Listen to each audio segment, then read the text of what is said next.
The diploma in IFRS in the last year, again, we saw a huge demand for Indian working professionals who are either chartered accountants or in the field of accounting. And in this video, we're going to once again explain you the details and the benefits of the diploma in IFRS course. So let me get into, first of all, once again, for all of you guys who don't know what IFRS is, right? IFRS is International Financial Reporting Standards, and if you think about it, all the accounting we've learned, the balance sheet, the profit and loss account, especially if you've learned it in college, there are specific rules, that a building is an asset. So it has to go in the balance sheet at this point, In the profit and loss account, this is considered as an expense, this is considered as a revenue, as income, and you put it in specific places. But the question is, who decides that a building is an asset? How do you define a building as an asset? How do you define a patent as an asset, as an intangible asset? We all know this because moreover we've done it through a lot of examples and it's just come across multiple times when we study.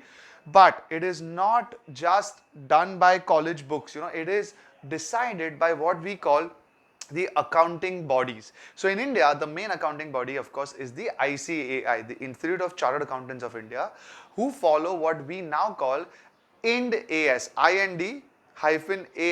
AS stands for Accounting Standards, Indian Accounting Standards. And Indian Accounting Standards have a huge overlap, more than 95% overlap with IFRS, which are the International Accounting Standards. So earlier there was something called International Accounting Standards and our Indian Accounting Standards, which were not really matching. But the introduction of IND AS now has a huge overlap. That's the reason so many people who are now chartered accountants or in the field need to update themselves with IFRS, because that's the way you learn IND AS.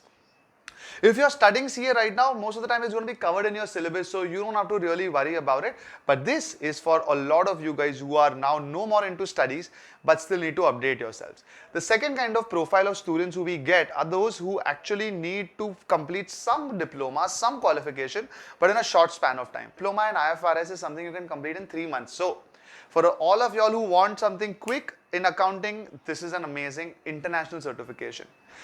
Okay, before I get into the details, most of you all do know that we train candidates in ACCA, CFA, CPA, CMA and IFRS. So if you need help in registration, in training, in placements, do feel free to reach out. I'll leave the number below. If this is the first time you're visiting our channel, please do subscribe. If you've already been visiting our channel, then I'm really grateful to you guys, because of you guys, we've been able to really reach a large chunk of audience across the world, helping people make career decisions. So please do like, comment and share. Okay, let me get into the details of diploma in IFRS. Okay, so the DipIFRS, as I'm going to call it, is conducted by the ACCA body, right? The highest number of takers across the world over the last few years has been from India because of the details mentioned in the first half, introduction of IND AS. So how does this exam take place? Right? First of all, you would be eligible as long as you have some relevant experience of at least 2 years in the field of accounting, or you are a graduate and you have this, or you are a chartered accountant or a CA dropout. Either of these conditions are good for you. So the academic structure of the diploma in IFRS, it is one exam, 100 marks. So it's a mix of multiple choice questions and subjective questions, completely computer based. It's a 3-hour, 15-minute exam and you need 50 on 100 to pass this exam. That's it. The amount of time it takes to study on an average is between 3 to 6 months depending on your speed. So for companies such as Maersk, which is a huge MNC, we have a contract with them where it takes around 6 months to complete a diploma in IFRS for those guys, because they attend these lectures once a week. If you want to speed up, we have other batches where we make sure that people complete this in approximately 3 months, only weekend training, or you can take the self-paced lectures and then complete it in an even shorter span of time if you'd wish to. However, our suggestion is aim at 3 months to ensure that with work, I'm assuming most of you guys are doing it with work. So with work, finish it in 3 months. Make sure you give at least 3 mock exams with us or by yourself, and it will be a huge help to you guys. When it comes to the fee structure, right? Now the fee structure, in short, you can complete the entire diploma at around 50,000 rupees, everything included. This includes the registration with the diploma in IFRS or the ACCA body, the exam fees, and the training and the study material. One last thing, guys, if you are looking at completing this by yourself, remember that things such as registration, right? Registration is around 89 pounds or around 9,000 rupees.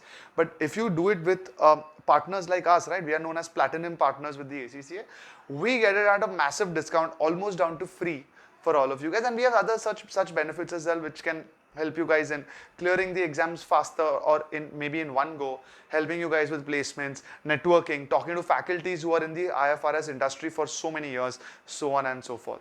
So I think this covers all the details that anybody would need to know, right? We've covered eligibility, the exam itself, as well as the fees. And with this, some of you all hopefully can make a great decision on completing this IFRS exam. Let us know if there is any doubt that you still have which we've not covered. And as always, reach out to us for any other query.